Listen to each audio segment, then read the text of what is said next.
सोचिए, जिस अमेरिका ने कभी भारत पर भारी टैरिफ लगाकर उसके निर्यात को झटका दिया, आज वही अमेरिका अनजाने में भारत के लिए एक नया मौका खोल रहा है। और इस पूरे खेल के बीच में है ग्रीनलैंड। जी हाँ, वही ग्रीनलैंड जिसे लेकर डोनाल्ड ट्रंप की जिद अब अमेरिका और यूरोप को आमने सामने ला रही है। सवाल ये है, क्या ट्रंप खुद भारत को दिए गए टैरिफ के जख्म पर मरहम लगा रहे हैं? दरअसल अमेरिका के पूर्व राष्ट्रपति डोनाल्ड ट्रंप एक बार फिर अपने बयानों और नीतियों को लेकर चर्चा में है। इस बार वजह है उनका ग्रीनलैंड को लेकर आक्रामक रुख। ट्रंप पहले भी साफ कह चुके हैं कि ग्रीनलैंड अमेरिका के लिए रणनीतिक रूप से बेहद अहम है, लेकिन यही बात अब यूरोपीय देशों, खासकर यूरोपियन यूनियन को चुभने लगी है। ग्रीनलैंड तकनीकी रूप से डेनमार्क के अधीन आता है और डेनमार्क यूरोपियन यूनियन का अहम हिस्सा है। ऐसे में ट्रंप की ग्रीनलैंड को लेकर बयानबाजी और दबाव ने अमेरिका और यूरोप के रिश्तों में फिर से तनाव भर दिया है। ये तनाव सिर्फ कूटनीति तक सीमित नहीं है। जब अमेरिका और यूरोप आमने सामने आते हैं तो उसका सीधा असर वैश्विक व्यापार पर पड़ता है। ट्रेड डील्स कमजोर पड़ती हैं, टैरिफ बढ़ते हैं और सप्लाई चेन प्रभावित होती है। यही वह मोड़ है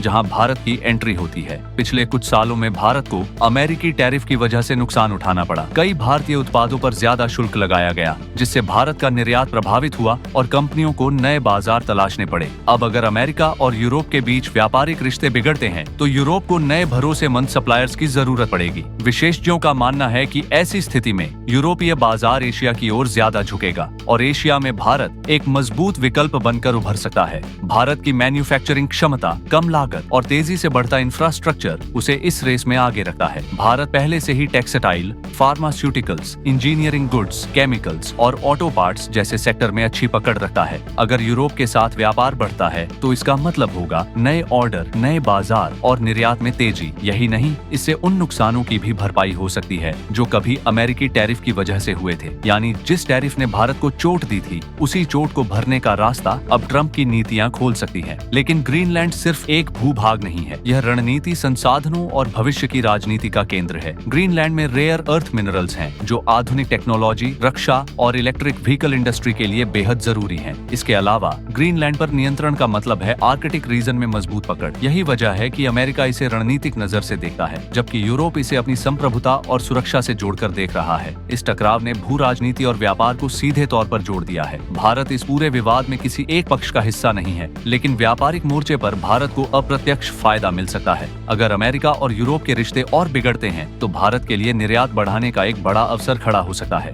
इसे ही एक्सपर्ट्स डबल फायदा कह रहे हैं, एक तरफ नए बाजार और दूसरी तरफ पुराने नुकसान की भरपाई। हालांकि यह रास्ता पूरी तरह आसान नहीं है। यूरोपीय बाजार में प्रवेश के लिए सख्त क्वालिटी स्टैंडर्ड्स, पर्यावरण नियम और सर्टिफिकेशन की जरूरत होती है। भारत को अपनी उत्पादन क्षमता बढ़ानी होगी, सप्लाई चेन को मजबूत करना होगा और ग्लोबल मानकों पर खुद को साबित करना होगा। सरकार और इंडस्ट्री को मिलकर रणनीति बनानी होगी ताकि यह मौका हाथ से न निकल जाए। आज की दुनिया में राजनीति और व्यापार अलग अलग नहीं है। एक देश का बयान, एक विवाद या एक जिद दूसरे देश की अर्थव्यवस्था को प्रभावित कर सकती है। ट्रंप और ग्रीनलैंड को लेकर बढ़ता विवाद इसका ताजा उदाहरण है। अब सबसे बड़ा सवाल यही है, क्या भारत इस मौके को समय रहते पहचान पाएगा? क्या सरकार और उद्योग मिलकर इस अवसर को भुना पाएंगे या फिर यह मौका भी सिर्फ खबरों और बहसों तक सीमित रह जाएगा? आपकी राय क्या है? क्या ट्रंप की ग्रीनलैंड नीति वाकई भारत के लिए फायदेमंद साबित हो सकती है? नीचे कमेंट में अपनी राय जरूर बताइए और ऐसी ही गहराई से समझाई गई अंतर्राष्ट्रीय खबरों के लिए ट्रेंड वोरा न्यूज को सब्सक्राइब करना न भूलें।